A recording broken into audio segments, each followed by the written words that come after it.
हिंदू हृदय सम्राट श्रीमान बाळासाहेब ठाकरे हे एकमेव नेतृत्व आहे या मुंबईत किंबहुना या महाराष्ट्रात किंबहुना या भारतामध्ये, ज्यांनी मराठी माणसाला ताटमानाने जगायला शिकवलं. आणि जे तुम्ही म्हणतायत मराठी अमराठी, बाळासाहेबांनी तुम्हाला आठवत असेल की राष्ट्रपतीचं जेव्हा प्रतिभाताई पाटील यांच्या नावाला, त्या पण मराठीच होत्या, तेव्हा एकमेव असं नाव असेल या मुंबईत किंवा या महाराष्ट्रात किंवा या भारतामध्ये, त्यांनी पहिलं सांगितलं होतं की जर एक राष्ट्रपती मराठी स्त्री म्हणून होणार असेल तर माझं प्राधान्य तिला असेल.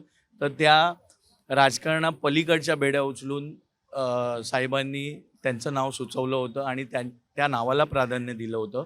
मुंबईचा महापौर ह्या राष्ट्रपतीच्या तुलनेत तर फार लहान पद आहे, पण मराठीसाठी माझ्या मते शिवसेना ही प्रामाणिक राहिली आहे आणि मराठी हाच महापौर होईल, त्याबाबत दुबत नाही. आणि कोणीतरी आता बोलूनच गेलं माझ्यामध्ये की जे समोरच्यांचं बेगडी प्रेम असतं मराठीविषयी ते फक्त राजकारणाच्या वेळीच येतं, तीच ही स्थिती आहे.